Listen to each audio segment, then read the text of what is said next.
प्राचीन काल में एक सेठ जी के 7 पुत्र थे। सातों के विवाह हो चुके थे। सबसे छोटे पुत्र की पत्नी श्रेष्ठ चरित्र और विदुषी और सुशील थी, परंतु उसके भाई नहीं था। एक दिन बड़ी बहू ने घर लीपने को पीली मिट्टी लाने के लिए सभी बहुओं को साथ चलने को कहा, तो सभी डलिया और खुरपी लेकर मिट्टी खोदने लगी। तभी वहाँ एक सर्प निकला, जिसे बड़ी बहू खुरपी से मारने लगी। यह देखकर छोटी बहू ने उसे रोकते हुए कहा, मत मारो इसे, यह बेचारा निरपराध है। यह सुनकर बड़ी बहू ने उसे नहीं मारा। तब सर्प एक और जा बैठा। तब छोटी बहू ने उससे कहा, हम अभी लौटकर आते हैं, तुम यहाँ से जाना मत। यह कहकर वह सबके साथ मिट्टी लेकर घर चली गई और वहाँ कामकाज में फंसकर सर्प से जो वादा किया था उसे भूल गई। उसे दूसरे दिन वह बात याद आई, तो सबको साथ लेकर वह वहाँ पहुँची और सर्प को उस स्थान पर बैठा देखकर बोली, सर्प भैया नमस्कार। सर्प ने कहा, तू भैया कह चुकी है, इसलिए तुझे छोड़ देता हूँ, नहीं तो झूठी बात कहने के कारण तुझे अभी डस लेता। वह बोली, भैया मुझसे भूल हो गई, उसकी क्षमा मांगती हूँ। तब सर्प बोला, अच्छा, तू आज से मेरी बहन हुई और मैं तेरा भाई हुआ। तुझे जो मांगना हो मांग ले। वह बोली, भैया मेरा तो कोई नहीं है, अच्छा हुआ जो तू मेरा भाई बन गया। कुछ दिन व्यतीत होने पर वह सर्प मनुष्य का रूप रखकर उसके घर आया और बोला कि मेरी बहन को भेज दो। सबने कहा कि इसके तो कोई भाई नहीं था। तो वह बोला, मैं दूर के रिश्ते में इसका भाई हूँ। बचपन में ही बाहर चला गया था। उसके विश्वास दिलाने पर घर के लोगों ने छोटी को उसके साथ भेज दिया। उसने मार्ग में बताया कि मैं वही सर्प हूँ, इसलिए तू डरना नहीं, और जहाँ चलने में कठिनाई हो वहाँ मेरी पूँछ पकड़ लेना। उसके कहे अनुसार ही किया और इस प्रकार वह उसके घर पहुंच गई। वहाँ के धन ऐश्वर्य को देखकर वह चकित हो गई।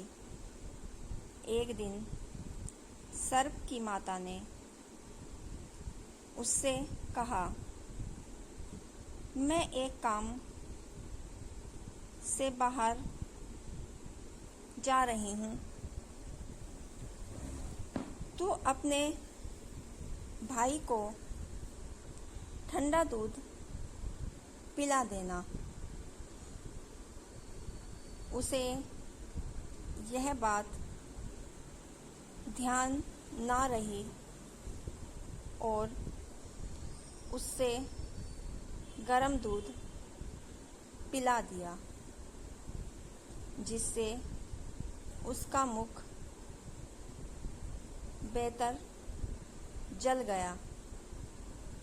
यह देखकर सर्प की माता बहुत क्रोधित हुई, परंतु सर्प के समझाने पर शांत हो गई। तब सर्प ने कहा कि बहन को अब उसके घर भेज देना चाहिए। तब सर्प और उसके पिता ने उसे बहुत सा सोना, चांदी, जवाहरात, वस्त्र, भूषण आदि देकर उसके घर पहुंचा दिया। इतना ढेर सारा धन देखकर बड़ी बहू ने ईर्ष्या से कहा, भाई तो बड़ा धनवान है, तुझे तो उससे और भी धन लाना चाहिए। सर्प ने यह वचन सुना तो सब वस्तुएं सोने की लाकर दे दी। यह देखकर बड़ी बहू ने कहा, इन्हें झाड़ने की झाड़ू भी सोने की होनी चाहिए। तब सर्प ने झाड़ू भी सोने की लाकर रख दी। सर्प ने छोटी बहू को हीरा मणियों का एक अद्भुत हार दिया था। उसकी प्रशंसा उस देश की रानी ने भी सुनी और वह राजा से बोली कि सेठ की छोटी बहू का हार यहाँ आना चाहिए। राजा ने मंत्री को हुक्म दिया कि उससे वह हार लेकर शीघ्र उपस्थित हो। मंत्री ने सेठ जी से जाकर कहा कि महारानी जी छोटी बहू का हार पहनेंगी, वह उससे लेकर मुझे दे दो। सेठ जी ने डर के कारण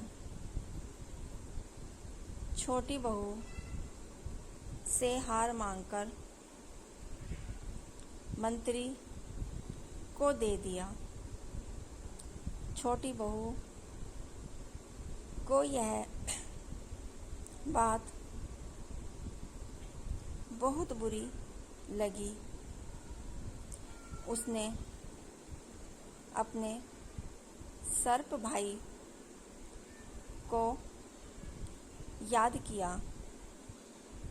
और आने पर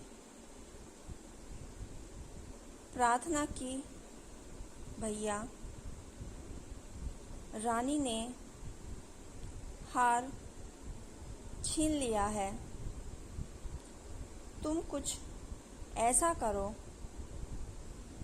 कि जब वह हार उसके गले में रहे तब तक के लिए वह हार सर्प बन जाए और जब वह मुझे लौटा दे तब हीरो और मणियों का हो जाए। सर्प ने ठीक वैसा ही किया जैसा कि रानी ने हार पहना, वैसे ही वह सर्प बन गया। यह देखकर रानी जोर से चीख पड़ी और रोने लगी। यह देखकर राजा ने सेठ के पास खबर भेजी कि छोटी बहू को तुरंत भेजो। सेठ जी डर गए कि राजा न जाने अब क्या करेगा। वे स्वयं छोटी बहू को साथ लेकर राजा के सम्मुख उपस्थित हुए। राजा ने छोटी बहू से पूछा, तूने क्या जादू किया है? मैं तुझे दंड दूंगा। छोटी बहू बोली, राजन, धृष्टता क्षमा कीजिए, यह हार ही ऐसा है कि मेरे गले में हीरो और मणियों का रहता है और दूसरे के गले में सर्प बन जाता है। यह सुनकर राजा ने वह सर्प बना हार उसे देकर कहा, अभी पहनकर दिखाओ। छोटी बहू ने जैसे ही उसे पहना वैसे ही हीरो मणियों का बन गया। यह देखकर राजा को उसकी बात का विश्वास हो गया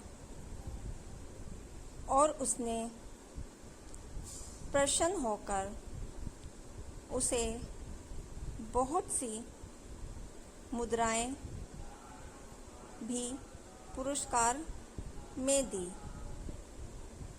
छोटी वह अपने हार और सभी सहित घर लौट आई। उसके धन को देखकर बड़ी बहू ने ईर्ष्या के कारण उसके पति को सिखाया कि छोटी बहू के पास कहीं से धन आया है। यह सुनकर उसके पति ने अपनी पत्नी को बुलाकर कहा, ठीक ठीक बता कि यह धन तुझे कौन देता है। तब वह सर्प को फिर से याद करने लगी। तभी उसी समय सर्प ने प्रकट होकर कहा, यदि मेरी धर्म बहन के आचरण पर संदेह प्रकट करेगा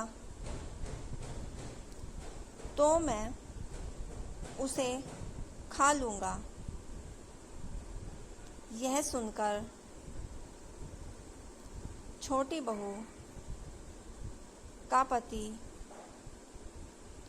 बहुत प्रसन्न हुआ और उसने सर्प देवता का बड़ा ही सत्कार किया। उसी दिन से नाग पंचमी का यह त्योहार मनाया जाता है और स्त्रियां सर्प को अपना भाई मानकर उसकी पूजा करती हैं और तभी से यह नाग पंचमी का त्योहार मनाया जाता है। दोस्तों, आज नाग पंचमी के इस अवसर पर नाग देवता आप सभी की मनोकामना पूर्ण करें। कहानी को सब्सक्राइब और लाइक करना ना भूलें। धन्यवाद।